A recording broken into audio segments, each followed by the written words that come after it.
analysis ko lang ito ha. Posible itong mangyari. Na buong akala natin na si Tambaluslos yung maging kalaban ni BP Sara, pero at the end of the day, may tinatago silang weapon, which is si Tulfo. Posible yan. Okay? Ngayon, sinasabi ko sa inyo ito, I might be wrong. I might be correct in my opinion, but sinasabi ko sa inyo ito in advance na huwag tayong magpadala dito. Kasi po, if you will try to dig deeper, bakit itong si Erwin Tulfo ngayon, halos humahalik kay Tambaluslos at ni BBM? O halos hahalik? Oh. Paano ko kayo i-discourage? Kasi marami dito, mga audience ko dito, gusto pa rin si Tulfo eh. Ito lang yon. Ganito lang i-discourage ko kayo sa mga Tulfo. Bakit si Tulfo, hindi siya makapagsita ng mga malalaking tao? Bakit ang sinisita nila, yung sa kanilang programa lang, yung mga ultimo lang, di ba? Pero itong mga kabalastugan na ginagawa ng ating mga mabibigat na mga politicians, hindi nila masisita. So I therefore conclude, ang mga Tulfo, walang bayag. Narito ang Balitang Pinoy TV.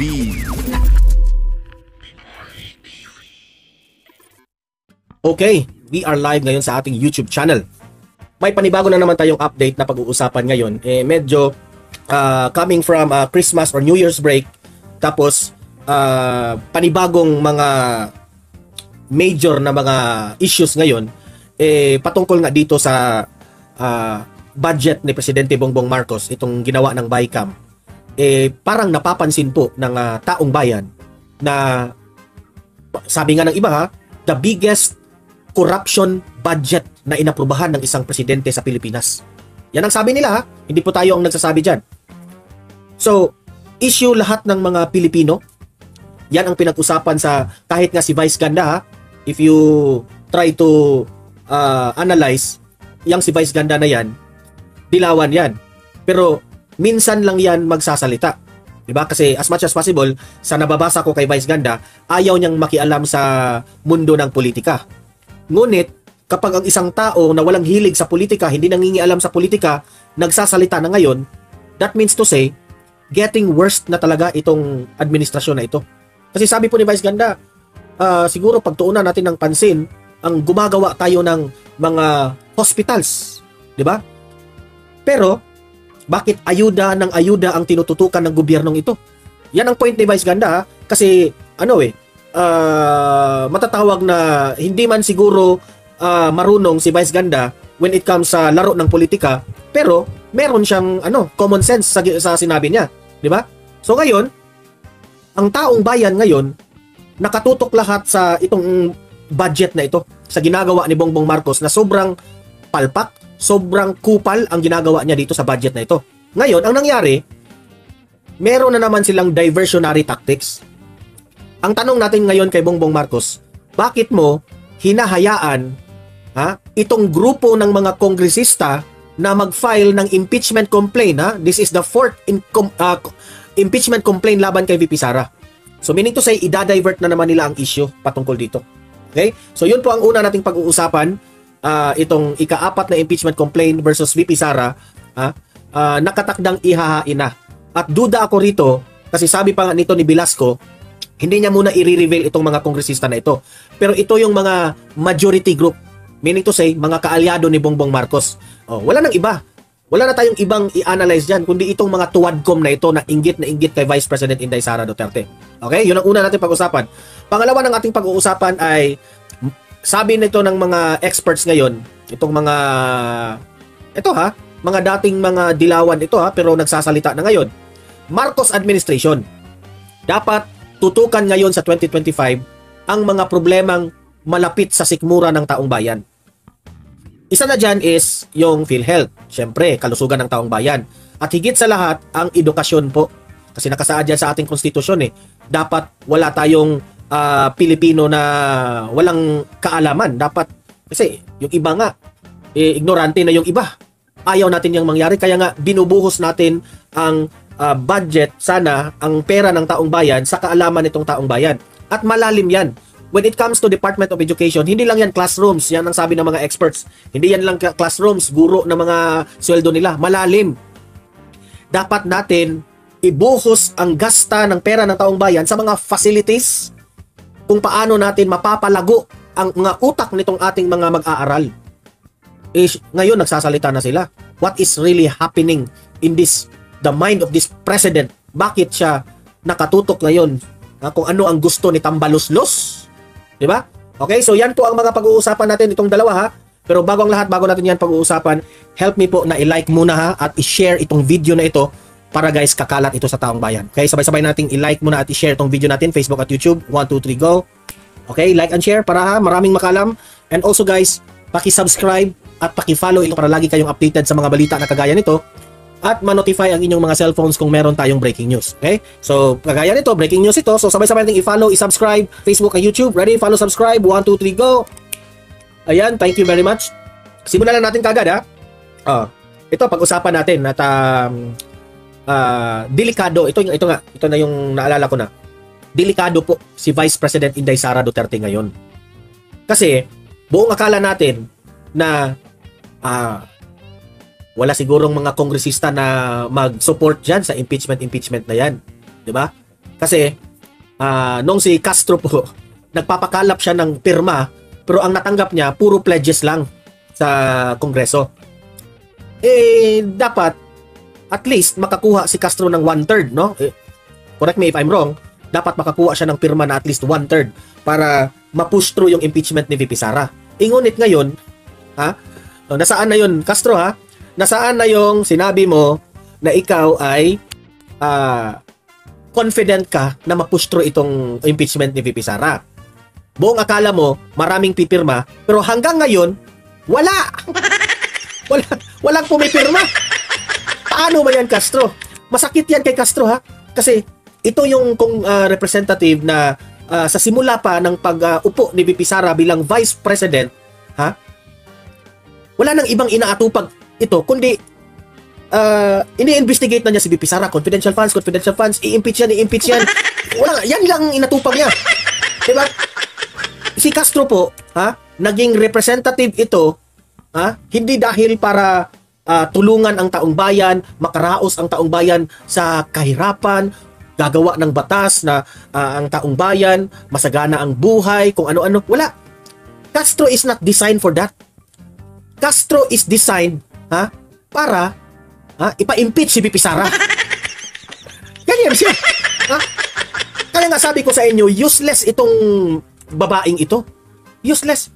Pinapasahod natin, taxes yan ng taong bayan, pinapasahod natin, tapos kung ano, mga travel expenses niya, syempre, pera yan ng taong bayan, pero wala itong ibang inaatupag dyan sa Kongreso, kundi kalabanin si VP Sara. Di ba? Ano ito it's a waste of money itong babaeng ito. Sa totoo lang. Di ba? Ngayon naman, ika-4 na impeachment complaint. So, ang tanong, alam nyo ba kung bakit delikado si VP Sara? Hinahayaan ni Bongbong Marcos. Ako, duda ako rito. Yung sinabi po ni Bongbong Marcos na I am not for impeachment, kaplastikan yun. Kaplastikan yun. Sa totoo lang, kaplastikan yun. Alam mo ba kung bakit? Si Bongbong Marcos, alam niya na marami po sa mga ilan nating mga kongresista, marami po sa mga religious group, ayaw na ma-impeach si VP Sara. At kung tutuusin, buong taong bayan sa Pilipinas, ayaw ng impeachment. Kahit nga ang mga Senado, ayaw nila ng impeachment for VP Sara because alam nila it will not do good for the country. Ngayon, itong si Bongbong Marcos, hugas kamay ito. Hugas kamay siya na ang impeachment dapat hindi manggagaling sa kanya. Hugas kamay siya, ha? Pero, ang gusto niyang mangyari dito, gusto niya yung ibang grupo, example, itong mga tuwadcom na ito, the majority, itong sa Kongreso, alam naman natin, kaalyado yan lahat ng Administrasyong Marcos. Ngayon, meron na namang ika-4 na impeachment complaint. Pagkatapos, kung makikita nyo doon sa Malacanang, nandun sina Kimbo, nandun sina Zaldico, sina Martin Romualdez, nandun yung mga, yung mga kumakain ng pera. joke lang.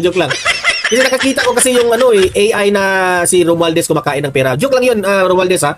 Nandun yun, yung mga tuwadcom nandun sa Malacanang. Nandun, sa kabila naman, on the right side, kung facing to them, left side. Nandun naman si Cheese Escudero at tapos itong si Grace po, nandun sa gilid. Bycam, kumbaga. Sila yung nag-a-approve ng, sila yung gumagawa ng planning dito sa budget ng Pilipinas. Tapos, tuwang-tuwa yung sa Kongreso at yung dito sa Senado. Kung tingnan nyo walang pumunta doon na maraming mga senador. Pero sa Kongreso ang dami. Pero syempre, yung hindi pumunta doon, hindi po nagugustuhan yung ginawa ni Bongbong Marcos. Okay? So, pumirma na doon si Bongbong Marcos sa Malacanang. Pumirma. Palakpakan. Pagkatapos na nangyari yun, may fourth impeachment complaint. Tingnan nyo ang pattern Tingnan nyo ang pattern.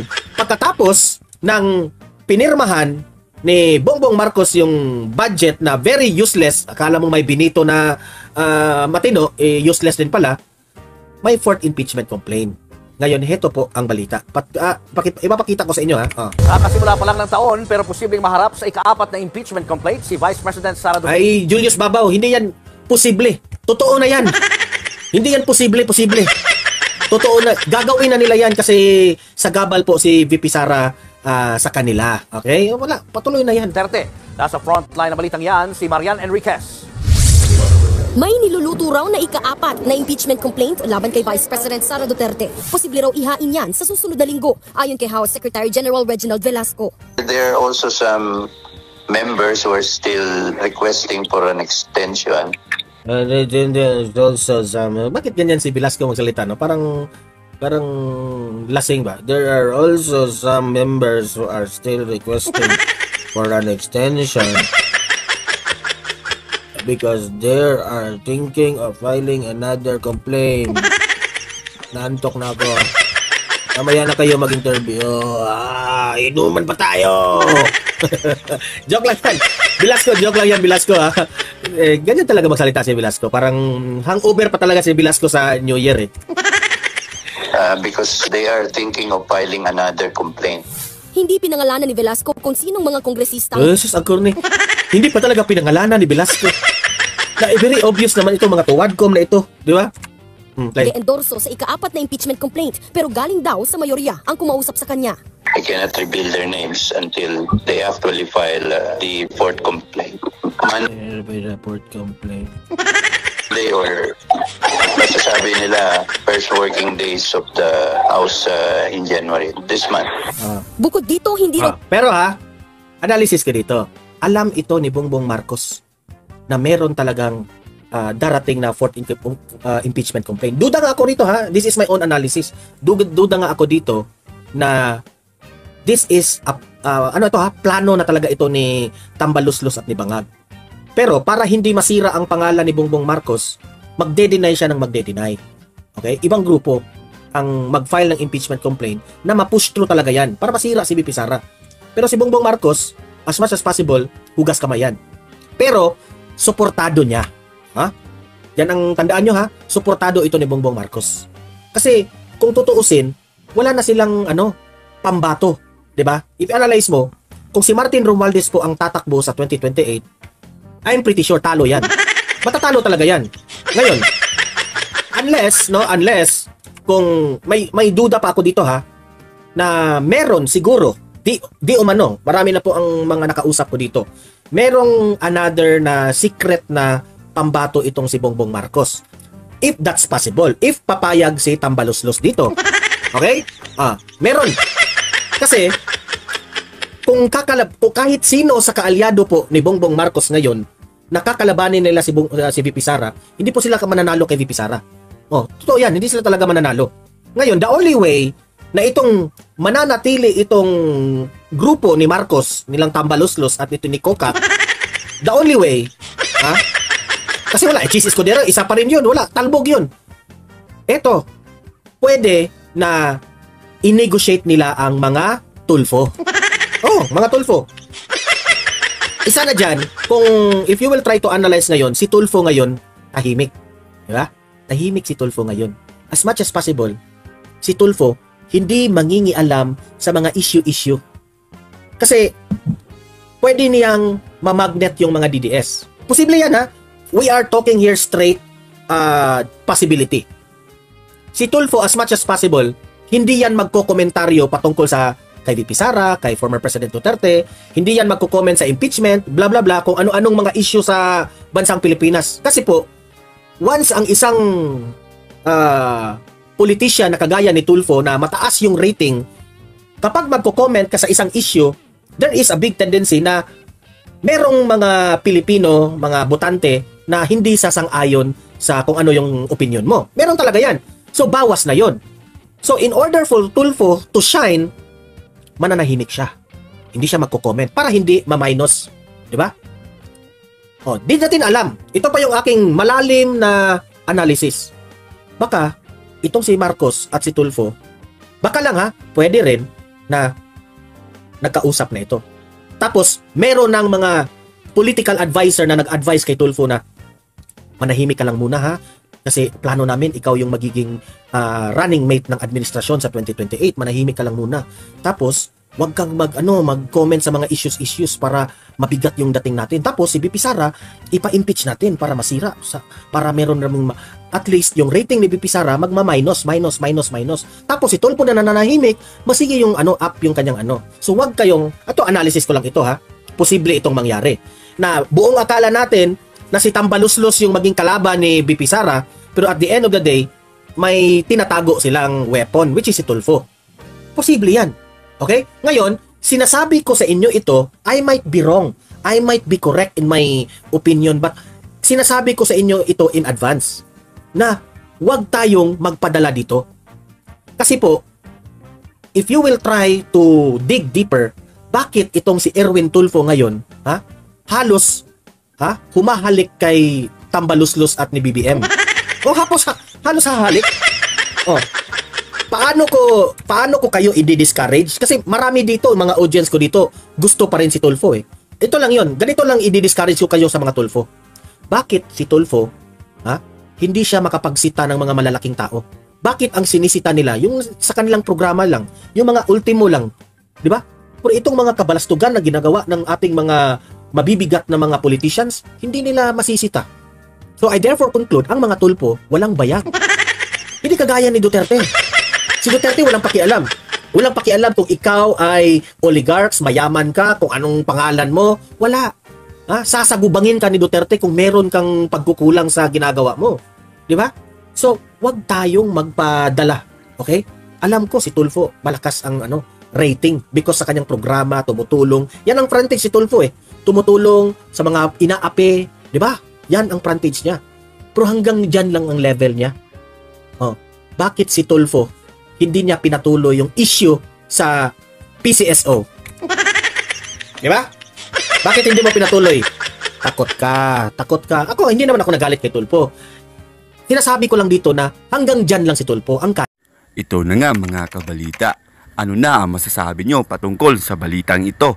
Please comment down below mga kabalita. Pag-usapan natin yan sa comment section. At kung di ka pa nakasubscribe sa ating channel, baka naman